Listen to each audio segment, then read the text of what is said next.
Ministeerri Bishaaniif Enerjii Dr. Injiinar Habtaamuu Ittafaa hooggantoota olaanoo ministeerichaa dabalatee ministeera muummee Riippaabilika Cheek Peeter Fiyaalaaf simannaa taasisaniiru. Ministeerri muummee Riippaabilik Cheek Peeter Fiyaalaa fi jilli isaanii guyyoota lamaaf Itoophiyaa kan turanii fi turtii isaanii keessatti dhimmoota hariiroo biyyoota lamaanii cimsan irratti akka mari'atan himama. Kanuma waliin Itoophiyaa fi Riippaabilikni Cheek gama hidroojiyooloojiitiin tumsa yeroo dheeraa akka qaban kaafameera. Ministeerri Bishaaniif Enerjii Dr. Injiinar Habtaamuu Ittafaa Riippaabilikni Cheek Itoophiyaatti misooma qabeenya bishaanii keessattuu hojii qorannoo bishaan lafa jalaaf lafa gubbaa irratti nu waliin hojjechaa jiru jedhan. Mootummaan Riippaabilika Cheek deeggarsa kana duraa yuuroo miliyoona 38 Itoophiyaaf ramadee misooma qabeenya bishaanii naannolee 4 keessatti bal'inaan hojjechaa jiraachuus ibsaniiru.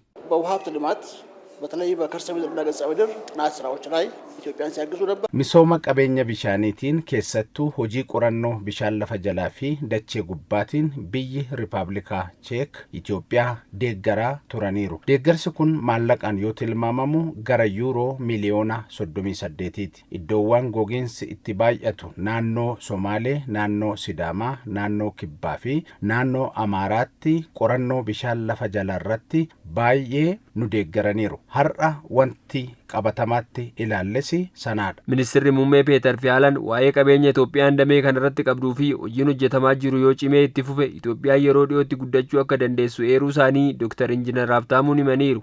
በቀጣይ እንግዲህ እኛ የምናምነው ከተቋማት ጋር ኢትዮጵያ ውስጥ ካሉ ተቋማትና በቼክ ካሉ ተቋማት ጋር በትብብር የምንሰራባቸው ስራዎችን መስራት ይጠላሉ ብለን እናምናለን ማለት ነው። amantaan keenya fuula duraa dhaabbilee Itoophiyaa keessa jiranii fi Riippaabilika Cheek waliin wal deeggaruun haala itti hojjennu irratti ni leenjina jennee abdan. Keessattuu yuunivarsiitiiwwan kanaaf qophaa'oo ta'uu qabu. Nuti dhaabbilee Itoophiyaa keessa jiran keessaa yuunivarsiitiiwwan saayinsii fi teekinooloojii faana hojii jalqabneerra. Kanaanis yuunivarsiitiin saayinsii fi teekinooloojii Finfinnee hojii isaa agarsiisuun qindoomina nu waliin qabu agarsiisee jira. Kanas hojiiwwan Riippaabilika Cheek nu deeggaran waliin walitti finnee itti fufsiisna. Inni tokkoffaa fi murteessaan har'a ministeerri muummee Riippaabilika Cheek kan daawwatan Itoophiyaan qabeenya bishaanii guddaa akka qabdu kanattis gargaaramuun yoo hojjette Itoophiyaan yeroo gabaabaa keessatti guddachuu akka dandeessu heeranii jiru.